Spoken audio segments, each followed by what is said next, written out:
Great, and we're live. So welcome everybody to this remote interview. My name is Lisette, and I'm interviewing people and companies doing great things remotely. Today on the line, I have John Riordan, who is the Director of Support Ireland at Shopify. And John, you're in Cork, Ireland, as we just said. And I'm so excited to speak to you because I'm a big fan of Shopify. I use it myself on my website. It took me like 10 minutes to set up, which is amazing for an online store. We've come a long way in the last 5 years. But let's start with the first question. What does your virtual office look like? What do you need to get your work done? My virtual office is, I'm in the attic room in my house. I have the essential things for me to get my job done are a standing desk. And I have a very simple standing desk from a company called the ReadyDesk.com, which I believe is based in San Diego. It's just a kind of a simple, kind of almost like an IKEA pack and build type desk. But for me, that's crucially important because I'm not sitting down all day and I can stand up. So that's an essential part of my day. And in fact, it would be one of the hardest things for me to actually give up if I was to go and work in a physical office space, because I'm used to standing up and walking around pretty much all through my workday. Okay, I have a standing desk myself. Totally in love. My favorite piece of furniture. Absolutely. Indeed. All right, and other things that you have to get your work done. I'm assuming good Wi-Fi connection. Yeah, I'm fortunate that I've got a stellar Wi-Fi connection. It's about a 200 meg Wi-Fi.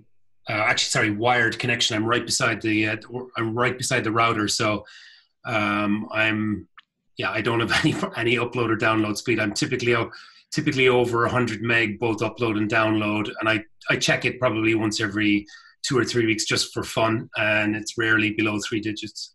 Wow. Hooray. That's the future. I love it. And I only have like 50 megabytes per second, but it is really enough for what you need, for video and... But to be honest, I mean, I work from time to time in more rural parts of Ireland, and I've been able to work a full day with 1.5 to 2 meg upload and download. And there have been days when I've actually been able to operate completely on my phone. And that's just simply on 4G. And all of the great thing now, and this is quite different from what it would have been 10, 15 years ago, all the basic tools that you would want, Slack, Zoom, and a whole host of others are all fully available on the phone. And the suite of products available on a standard iPhone or Android is just absolutely fantastic. We're kind of out of excuses these days, Lisette. Yeah. It's a computer in our pockets. It's absolutely extremely powerful. Yeah, I have a 2-year-old nephew who knows now on YouTube where the skip ad button is. 2 years old, and he knows he can find what he needs to find. I'm pretty amazed by it. It also made me realize how addictive the phone is, and we're going to talk about something like that in a bit. But first, you're the Director of Support Ireland at Shopify. What does that look like? You said that Shopify is a 100% remote company. So that's pretty modern and unusual. I'm going to slightly correct you there. The support organization is 100% remote. So we've about 4,100 employees in the company, which is it's become a very large company very quickly. And we're probably the fastest growing of companies who've passed over the $1 billion threshold. We are the ones with the fastest growth rate. So from it's growing at a really impressive clip. And one of the challenges is how do you scale that, particularly from a support perspective? And a decision was taken about 5 to 6 years ago that with this incredible need to service all of the merchants that we have, which is totals over 800,000, believe it or not, across the world now, to service their needs, we would have needed to have brought on an awful lot of people. And that's a real estate hog. It's very capital intensive. So the decision was taken to go and look at a remote operation. So about 5 years ago, the first foray into remote work was done in Ontario, in Kingston, Ontario, and it's grown from there, and it's gone from Ontario to BC in Canada, and then the first footprint outside of Canada was in Galway in Ireland, almost 4 years ago. Almost 4 years ago. And about a year ago, we put a footprint down in Wellington, New Zealand. Okay. We also have some remote staff in Lithuania, and we have some remote staff also in Sweden. So we're moving really quickly. So your point earlier on about us being 100% remote, the support organization is 100% remote, bar some folks who are office based in Canada. From a headquarters perspective, you're always going to have that. But largely, we are a 100% remote support organization. And how does this work? So how do you communicate with everybody? What does this look like in terms logistically? Yeah, logistically, I suppose you have to go look at what are the core foundational elements. And probably the key foundational element is small teams. So we typically operate in teams of 8 to 10. And that's an incredibly important part, because you are working all day long, online, on your own, at home, and you have to have that feeling of connection. And when you're tightly bound, really entangled with another group of, with a group of 8 or 10 people, and you're operating all day long, you all start at the same time, you all finish at the same time, you have your kind of team meeting at the start of your work day, and you all assemble again at the end of the day. You have that feeling of a really tight feeling of a squad working together as a unit. That's an essential part of working remote. I mean, working from home is not a case of just off you go, do whatever you want, think about it, and be off out on the ether for 8 hours. It's just not like that. And the companies that do superbly well at remote build all of these conscious connections in a really smart manner to make sure that people have those connections right throughout their workday. So they don't have that feeling of loneliness. Now, everybody who has worked or who does work at home does feel some pangs of loneliness. We are by nature very community oriented. We want to touch and feel and be close to people. We have that feeling, that visceral feeling of belonging. And that's such a primal thing, it'll never not be the case.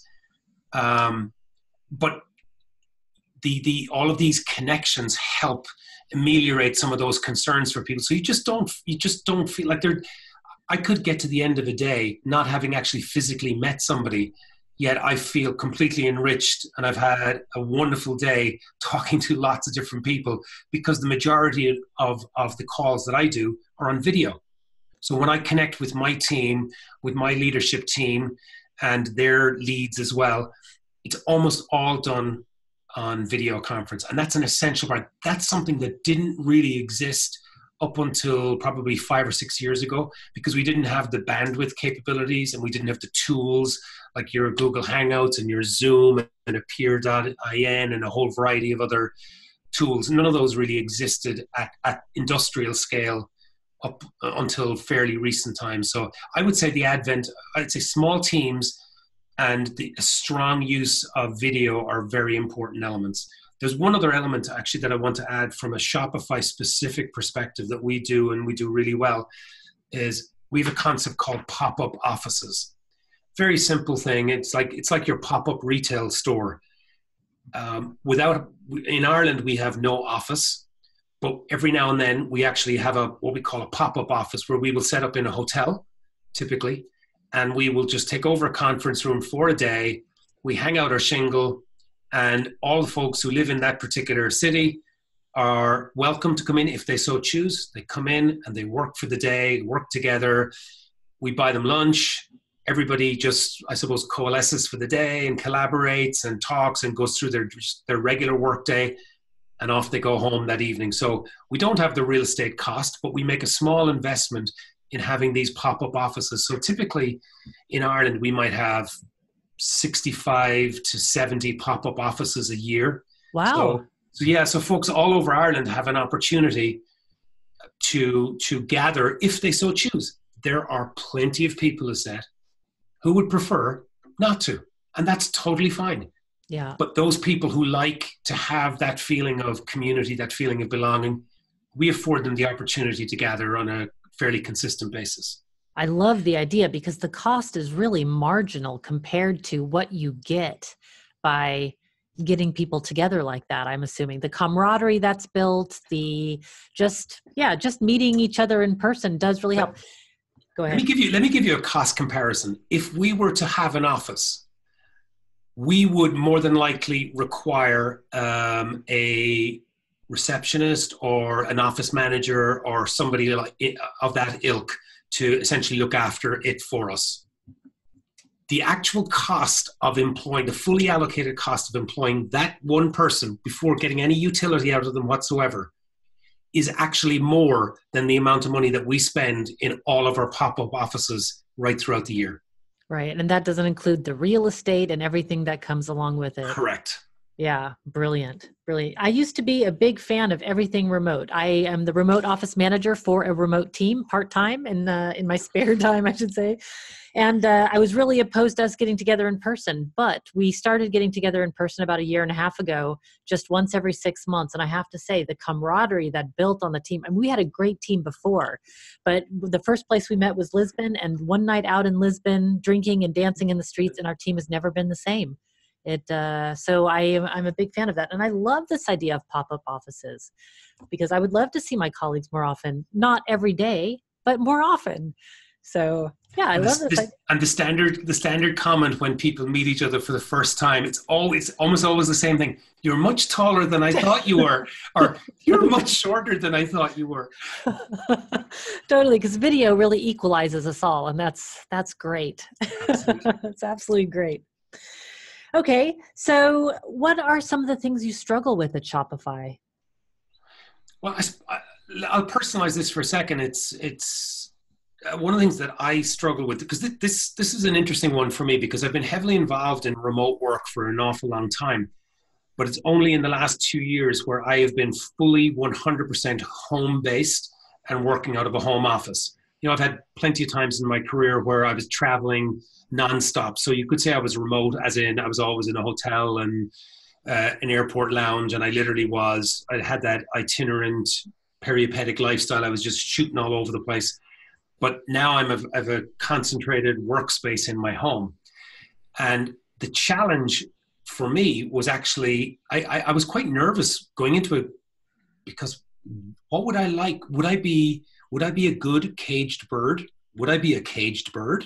You know, I was kind of like, you know, what was it going to be like if I wasn't able to get out? And what I gathered very, very quickly was you have to be comfortable in hitting your own cadence. And for me, you know, if I go through a couple of days where I'm not actually chatting with somebody from outside of my ecosystem, the company, I live very close to the suburb of Cork City here, so I'm like 500 meters away from a coffee shop. I will arrange to meet someone for a cup of coffee, somebody outside of my work ecosystem. And that is a connector for me. It's also kind of a bit of a release valve. And it's something that over the first 6 months, I did on a far more regular basis. I don't need to do it now, but I love having the capability. It's almost like kind of the card I take out of my pocket every now and then if I need to, just to get a little bit of socialization. And I think that's a very important thing. And it's something that you should never, ever discount, is that aspect of potential aspect of loneliness and socialization. And people find their cadence in their own way. But that for me was one of the challenges was, would I be able to survive in a home office, given that I'd never worked in it before? And the bizarre thing is, I'd spent probably 15 years advocating on behalf of remote work from an office-based lens. Now I was on the other side, and I actually had that feeling of nerves, but it's worked out superbly. And I don't think I could ever, I really don't think I could ever go back. Do you miss being on the go? I'm more on the go now because I control my own time. And I find actually it's the classic thing that everybody tells you in the remote world, that it's underpinned by trust. And when you realize that you're being trusted, and you're trusted implicitly, the hardest thing to do is to actually self-regulate and to actually stop working. And that's one of the challenges. It's kind of one of the other management layers that fits across all aspects of managing a remote team, is understanding when somebody is too far all in and they're actually working too much. And how do you actually get them to slow down and understand that the sun is going to go down and it's going to come back up again tomorrow, and the same tasks will still be there, and it's okay. Right. So, okay, so there's a couple of things here that I want to get back to. I'm not going to forget to go back to the always on thing, because that is a huge issue for a lot of people. But I'm curious about how you found your cadence in the beginning. What was the process like? What did it look like a bit? Did you go out to a bunch of coffee shops? Did you try staying at home? What was it like for you in the beginning? How did you find your cadence, I should say? I think it was a bit of luck, to be honest with you. I talked to quite a number of people who'd worked remote, and one of the best bits of advice I got was, go for a walk, get out on a regular basis, and just get away from your desk. And somebody else in the course of a conversation said to me, you know what, get to know the people who run the local coffee shop, because on a crappy day, when when you feel like you're pushing the lawnmower up the hill all day long, you're going to want a friendly face, and you're going to want to go somewhere and actually just sit down and have a cup of coffee and go, woe is me, and have a smile, get a smile on from somebody. And that was an important moment for me, was to realize that, there is a value to actually just going out and connecting with other people from totally different walks of life and just sitting and having a chat. I always felt like bartenders and people who work in coffee shops should get paid so much more, because they are such a pillar of support for so many communities. They have, like, bartenders, both coffee shops and bartenders especially. You just see, you have regular clients, you have people who are down, you have people who are up, you see people's lives over the years. Grocery store clerks, kind of the same thing. So great. I'm much happier that there's a coffee shop close to me than a bar. Yeah, amen.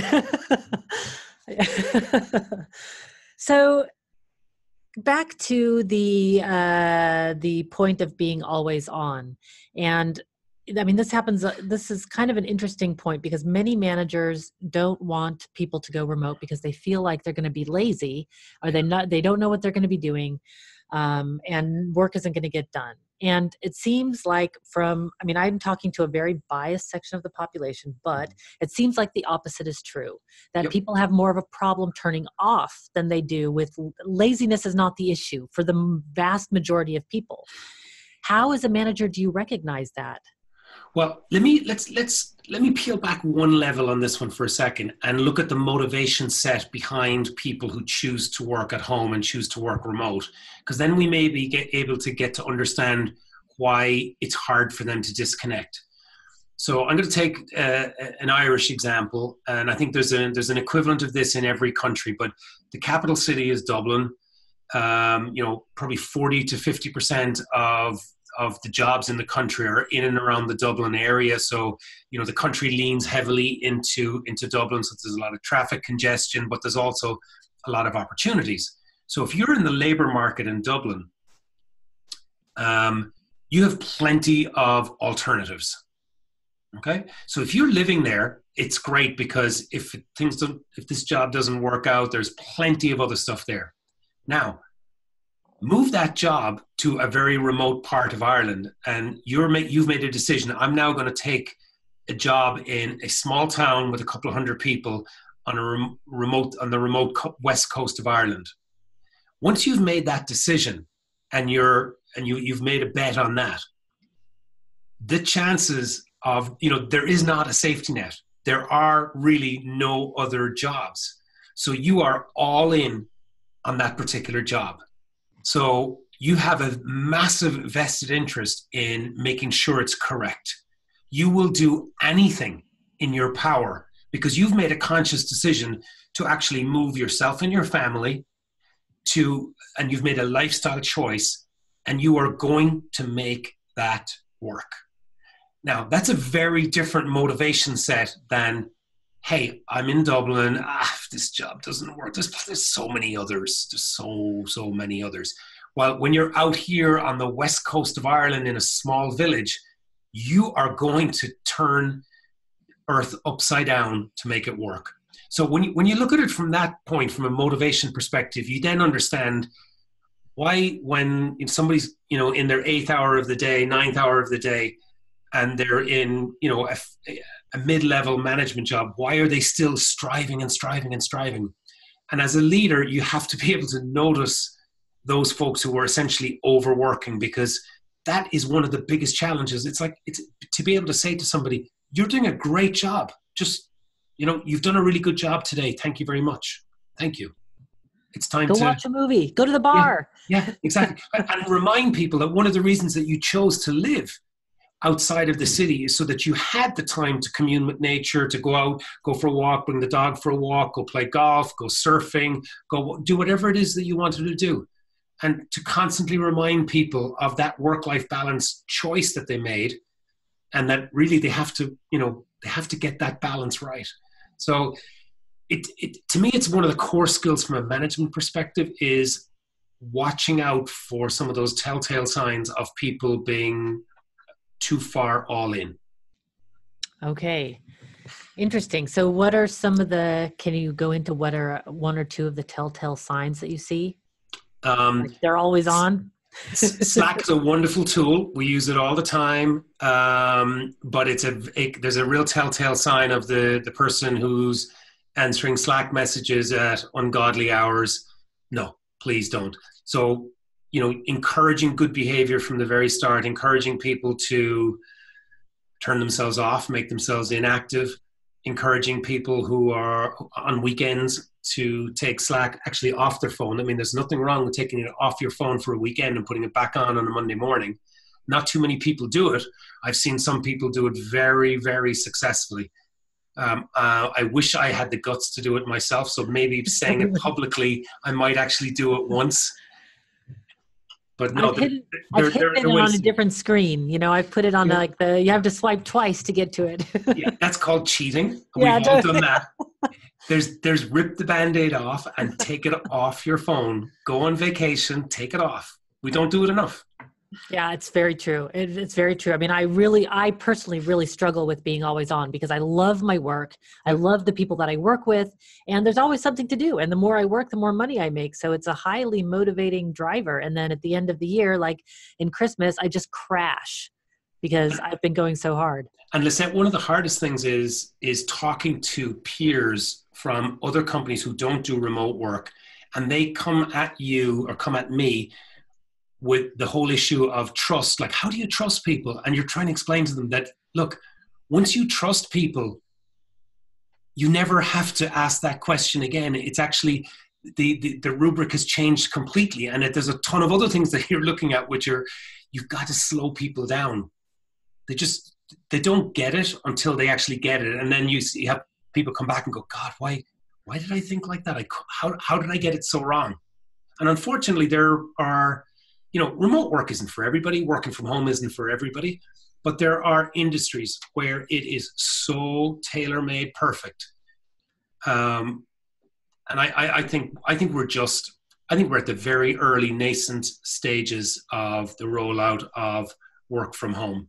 I don't think it's been fully mainstreamed yet. It most definitely hasn't kind of become institutionalized across a lot of the big companies. You still have, I think there's probably a full generation, maybe 2 generations of leaders that need to be flushed out the top end of organizations for people to realize that this can really, really, really be a driver.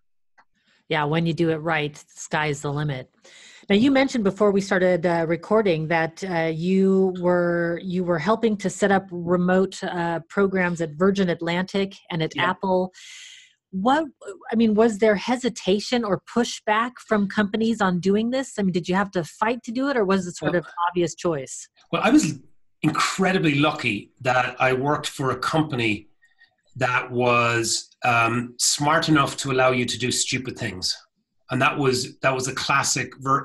The management team at Virgin Atlantic were, very smart, calculated risk takers.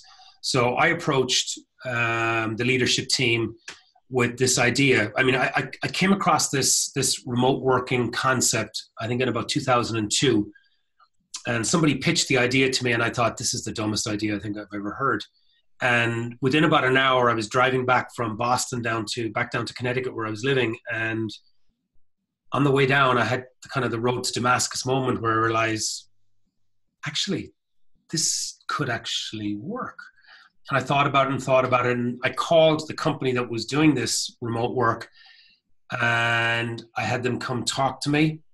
And my question for them, I think I had 3 meetings with them over the course of 3 months, and I finished each meeting with the same question, which is, okay, where's the catch? And I couldn't work out where the catch was.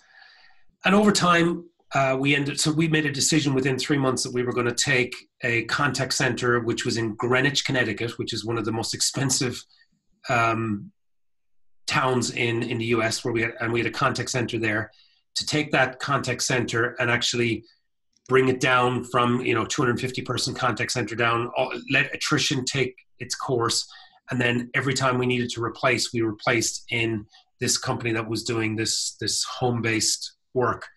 And what we found very quickly was that as we allowed attrition kick in, it was a self-fulfilling prophecy. More and more people went, hang on, if nobody's being replaced, then there really isn't much of a future here. So it kind of winnowed down a lot quicker. We spooled up the remote working group down in Florida, and within a year, we had literally transitioned the whole thing to this group in Florida. And it was really interesting to watch a group of motivated people working from home who were just so incredibly grateful to get some work that at the time was fairly high end, which was, business class airline ticket sales, working from home in Florida.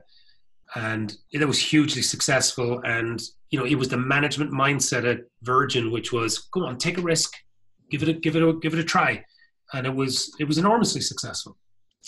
You also mentioned about the tools. Back in 2002, we sure did not have Slack, and we sure didn't have bandwidth. And you mentioned you were doing the communication with dial-up modems, which I can still hear the sound in my head when you say it. So I'm a big advocate for using the right tools. And you were saying, hey, you could use a dial-up modem and still do this. Yeah, I mean, when I look back at the technology that underpinned what we were doing, I actually wince. But the thing is, it worked. So we required people who were working from home to have 3 phone lines. They had their own personal phone line, which was a prerequisite that they kept their own. They couldn't mix that with work. So that was phone line number 1. Phone line number 2 was the phone line that they provided to us for us to pipe the call into them. And phone line number 3 was used for data. And they had to have, and all what we required is what was required by the company that ran this network was that they all had redundancy as well. So there were people who had multiple other phone lines to make sure that they had redundancy. So when you look back, and this was 2002, 3, 4 timeframe, I think it was 2003, 4, 5. So it was doable back then. So when I hear people go on and on about the fact that you need an incredibly strong broadband connection to do it, when you have the will and you have a group of people who are really going to push it, there are an awful lot of things that can be done and can be done very successfully. So I tend to tune people out when I hear people bleating on too much about the lack of infrastructure and looking for governments to get involved in rolling out this broadband plan or that broadband plan. I've never seen anybody who wanted it, who wasn't able to create a scenario where they were able to make it work for themselves. Oh, interesting. So I'm one of these infrastructure promoters. I'm a renowned Skype for Business hater. Oh, okay. That's an interesting.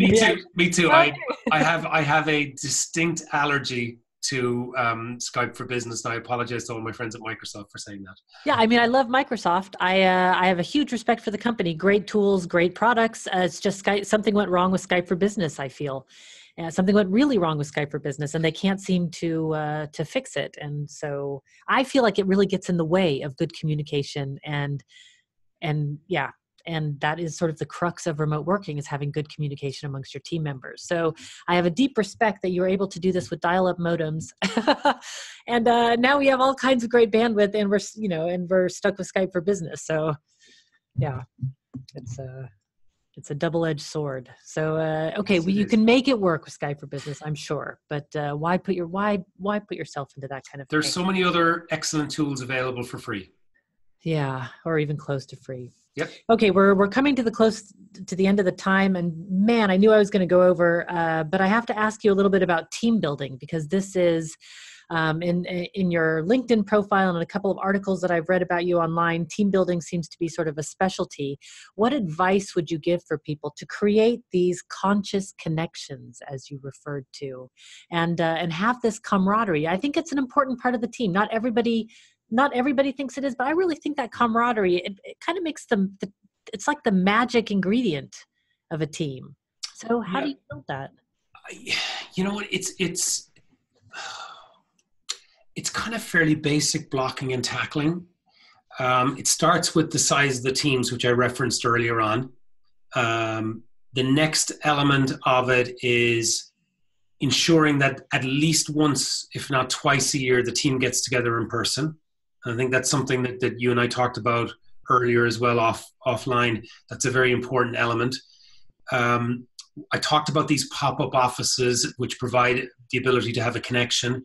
We do a regular kind of remote town hall or remote, what we call AMA, Ask Me Anything, where we afford people the opportunity to come online in a very large Zoom chat room.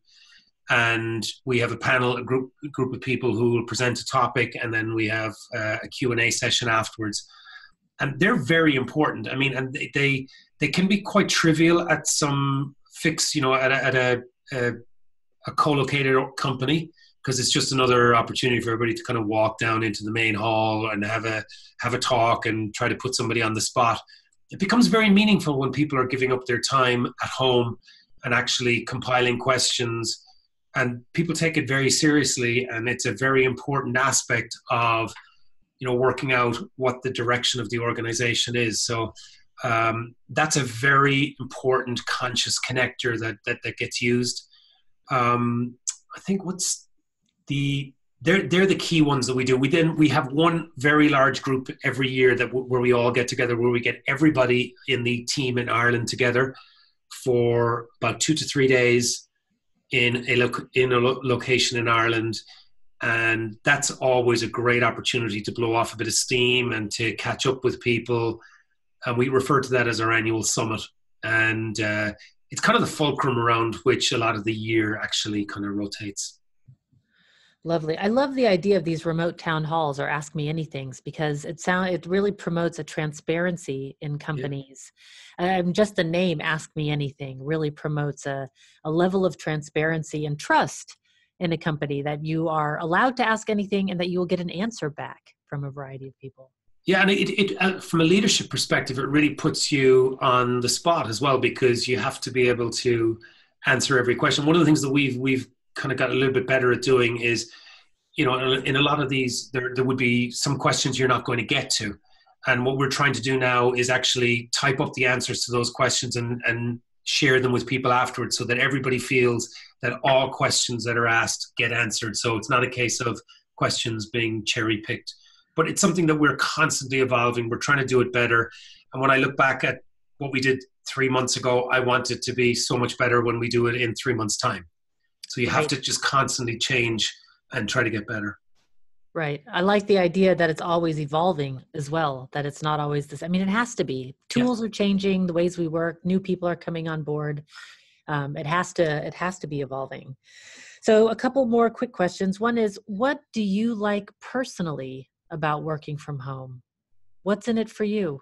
What's in it for me? I personally find it better when I'm in control, when I feel I'm more in control of my calendar and how I allocate my day. And that's just kind of I suppose a small kind of tribal thing for me. How do you organize your day? What does a typical day look like? You know, when I look, it's very hard to kind of say a day, because I'd have to span it out over a week with you know, I have a fairly large number of direct reports, and then I have a fairly wide peer group as well, and to try to mix in the right number of one-to-ones with all of those people, and then to actually have them as meaningful as possible with, you know, we're both kind of documenting and taking action items and following up, not overly rigorously or anything. I mean, it's not like frog marching people into a room and going through the action items. It's, you know, a lot of it is connection and, you know, spending a good 5 or 10 minutes, you know, bonding with somebody over some various topics that you're working on. But a lot of it is down to one-to-one meetings. The other aspect of it is the group meetings. And when you're working remote, they become very, very important. And what I love is when I'm in a meeting that's 100% remote, where everybody is remote and everybody is, it's a very democratizing process when everybody is working either in their home office or it's just everybody's on screen. What's a challenge is where you're the only person who's remote and everybody else is in either a conference room or in a variety of different conference rooms. That remains a challenge. And I don't think that's going to always remain a challenge. So we just need to get better at it. And I think most companies are getting a lot better at educating office-based folks on how to incorporate remote workers in these large-scale kind of group conference calls. I think it's evolved so much better in the last 3 or 4 years. I still have tremendous pity for those friends of mine who work for companies where the mode of communication is audio conference calls, and they're on 2-hour conference calls with 60 to 100 people from all over the world. And a lot of my friends are involved in multinationals here in Ireland. And it brings me back to days that I shake my head over. It's like, oh God, I couldn't go back to that. Yeah, it doesn't seem like it's like if you have to, it's better than nothing, but just barely. It's barely. That old spider phone in the middle, I use those in my presentations to show that I'm like, it's so 1980s. We could do so much better these days. Absolutely, we can. So, okay, second to last question, I promise, which is if advice for people who are just starting out. What would you, if somebody was just starting to work remote, what would you tell them to start? Where they're comfortable. In other words, like, don't go live somewhere where you wouldn't be happy being unemployed. I mean, and that's probably the most basic bit of advice I heard probably 25, 30 years ago. But don't take a job in a city where you wouldn't be happy being unemployed. In the same way, don't make a decision on remote working without understanding that you might actually not have a job there. So you got to be comfortable in the place that you choose to live. Once you're very comfortable in the place that you can choose to live and you're resourceful and you're smart, there are tremendous opportunities now to go out and seek companies that are comfortable and willing to essentially pipe the work into your home. But you've got to get out there. You've got to get out and network. And I think what people will find is in probably 2017 and 18, the volume of Google searching on the term remote work has been ratcheting up significantly. Like I found even 2019, the first month of 2019, to be exponentially higher in terms of the interest in remote working than I did in 2018. So, I'm a firm believer that remote work is going to become more mainstream. It's going to take a long time. It's going to be probably 10 to 15 years before it truly is as much of a mainstream activity as some of the kind of, I think, the activists would claim. It's going to sneak up, but it's going to sneak up gradually. And once you've chosen where you want to live, being very mindful about the type of organization and the type of role that you want. And I would focus on the company and the company's ethos towards remote working. How does a remote worker get managed, handled, treated? Talk to other people who work as remote workers or work from home employees in that company. What does that company do to inculcate the work from home into the general co-located population and vice versa? So all of those things are part of the exploration of working from home. But if you do those steps correctly, you'll find your Shopify or your other companies who are, deeply vested in remote work, and you'll find those ones that meet your need. Yeah, there's a lot out there, and more every day, which is great. Yeah, I equate remote work with freedom, just freedom of all kinds of things, whatever it is. I have a colleague who wants to train for a triathlon. Somebody else wants to walk their kids to school in the morning. So it just depends on what your freedom is. But I like that the flexibility offers that kind of freedom, and that's not going to go away, because once you get a taste, you can never go back. Absolutely. Sort of where it is. Okay, very last question, which is, if people want to learn more about you, where is the best place to find you?